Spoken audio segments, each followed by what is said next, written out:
It's crazy how we spend all day looking forward to the evening, then waste it. We scroll, overthink, and feel guilty for not doing more, even when we're drained. I used to do the same fried mentally, restless physically, stuck in the I should be doing something loop. What changed? I stopped forcing productivity and started designing peace. Now, I enjoy my evenings again, not with rigid routines, but with simple strategies that work for an anxious, high achieving mind. In this series, I'll share 8 shifts that helped me feel calm without guilt, creative without pressure, and rested without checking out. If you're tired of ending the day more burned out than you started, this is for you. Let's make evenings the best part of your day. Improvement 1. Use a timer to focus. One of the sneakiest ways overthinking steals your evening is by making simple tasks feel huge. You sit down to do one thing, then suddenly you're lost in thought, juggling 5 imaginary to-do lists, questioning your whole life plan. I know this isn't just me.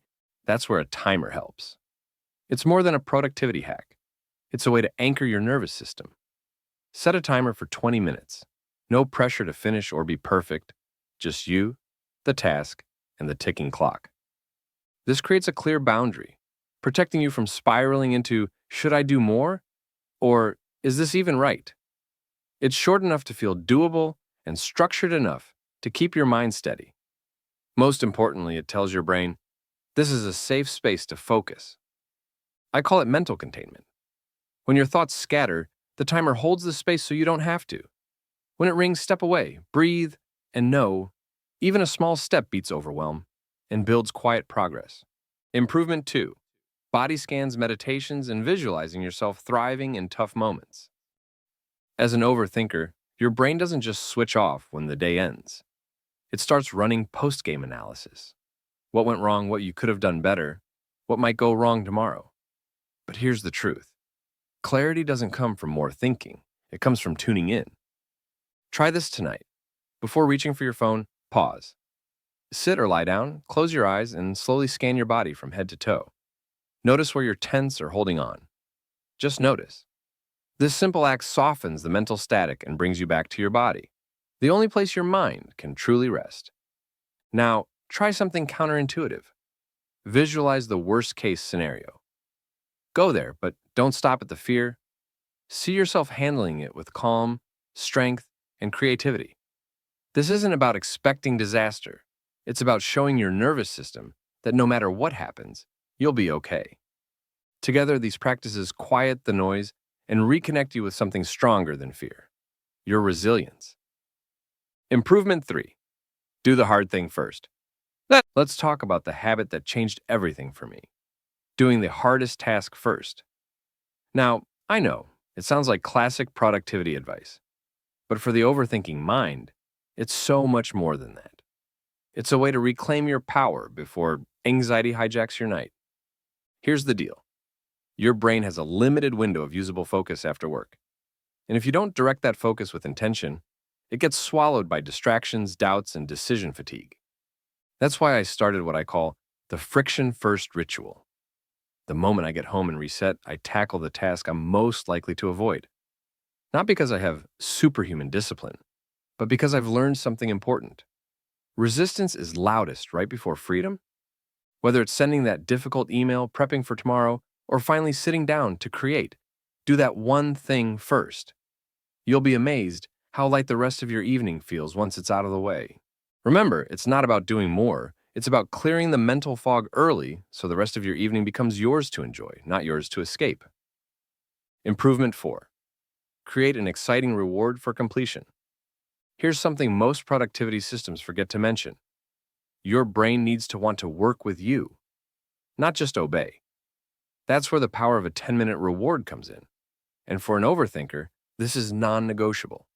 When you push through that first hard task, or simply stick to your scheduled work time, you create momentum. But momentum without celebration, that leads to burnout, fast. Your mind starts associating effort with drudgery. We don't want that. So I created what I call the 10-minute reward. It's a short, exciting reward I look forward to the moment I finish that task. A walk with music I love, a hilarious video I saved, a moment on the balcony with a snack I enjoy. Nothing complex, just something that feels good. This tiny reward becomes a powerful feedback loop. My brain starts thinking, if I show up, I get rewarded. Over time, the task feels less heavy, and the reward becomes part of the rhythm. It turns work into a game your mind wants to play. Remember, discipline creates consistency, but rewards create desire.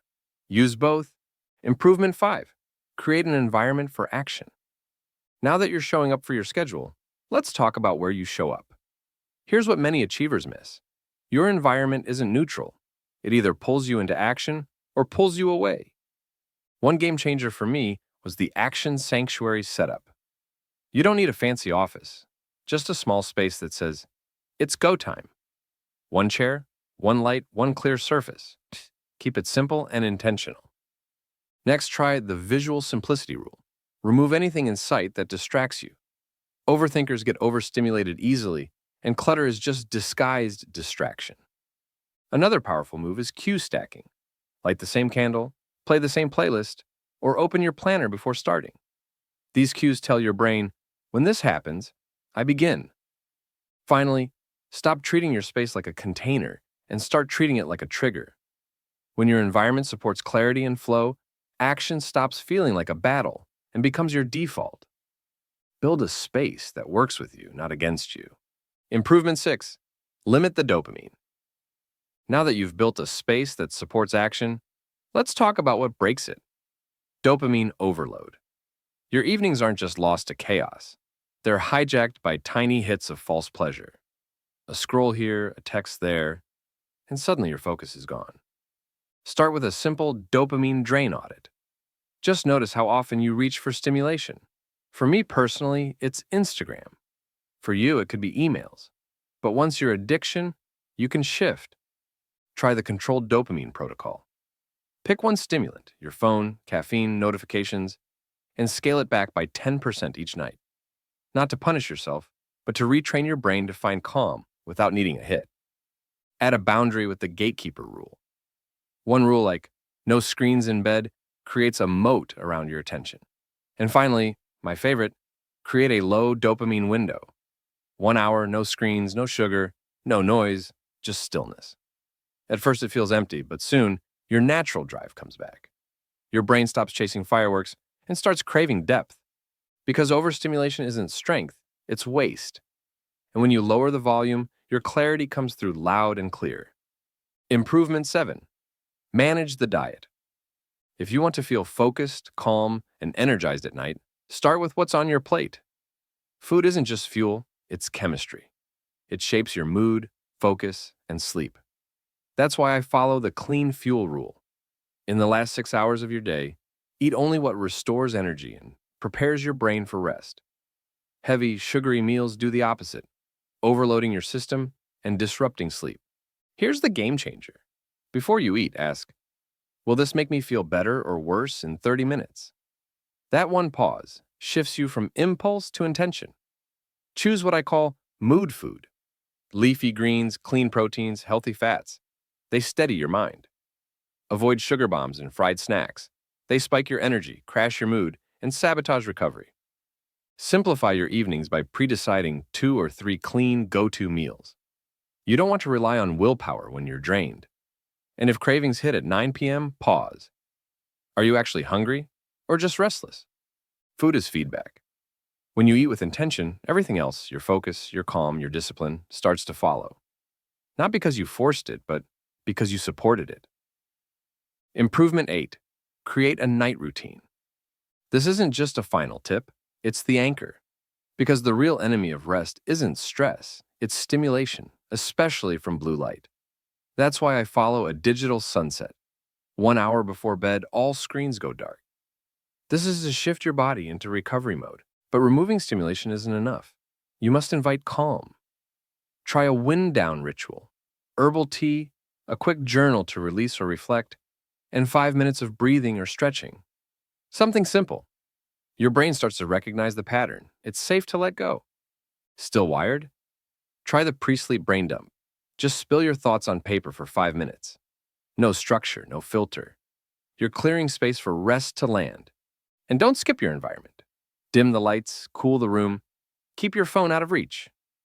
Your space teaches your body how to feel. Because sleep isn't the end of your day, it's the start of tomorrow. And a calm night builds a clear morning. Every screen you turn off, every breath you take. That's not just for sleep.